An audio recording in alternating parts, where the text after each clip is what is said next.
Martha, Marcy, May, Marlene has been on my to-watch list for about 14 years. And there's no reason why it took me this long to get around to watching it, other than it just did. I was kind of waiting for it to come onto a streaming site in recent months. It didn't, so I bought the DVD, finally got around to watching it. For the most part, I can say it's worth the watch. It's pretty brilliant in a lot of ways, mostly because of Elizabeth Olsen. But there is definitely room for improvement. This was released, of course, 2011. It's written and directed by Durkin. And we have a cast including Elizabeth Olsen, Sarah Paulson, and John Hawkes. And Olsen plays a character called Martha, who at the beginning of the film manages to escape this abusive cult. And she stays with her sister and her sister's partner. And it's basically all about the aftermath of that and the really strong emotional effects that it's had on Martha. And I think it does a really great job of showing what it can be like. Now, I don't know how accurate this is, but I assume a lot of research went into this, that even after you're out of the cult, and we know this from stories I've read, various articles from people who were in cults, that it can still cause a lot of emotional damage, and this is what we see with Martha.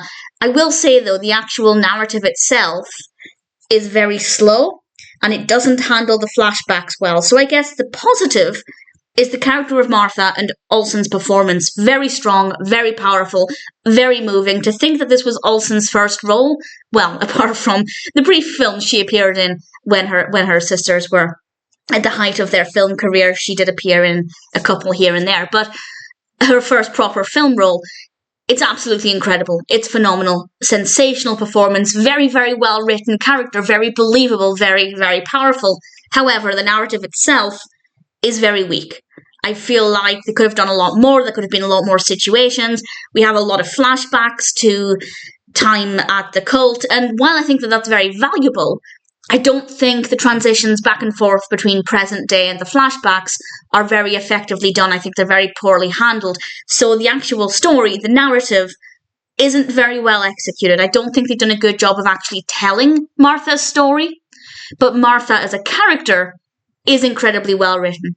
And Olsen's performance is absolutely fantastic. So the concept, brilliant. I think this is a great idea. I think it's a very powerful character story, but the narrative itself needed a lot of work to be told in a way that was as beneficial as possible and as engaging as possible. So I will say Martha, Marcy, May, Marlene was absolutely worth the wait. I think Olsen did an absolutely phenomenal job with this. I think the character is very, very well written.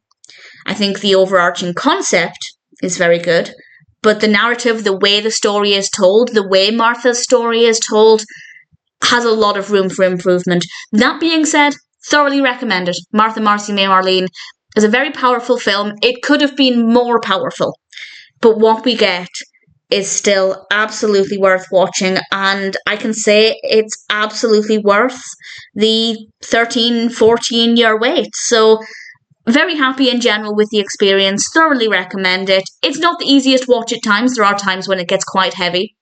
In fact, the whole film is quite heavy, so if you're looking for something light-hearted, well, this isn't going to be that film.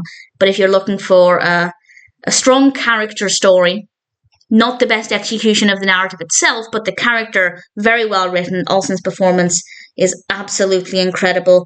Needless to say, I enjoyed it, and I'm very happy to recommend it.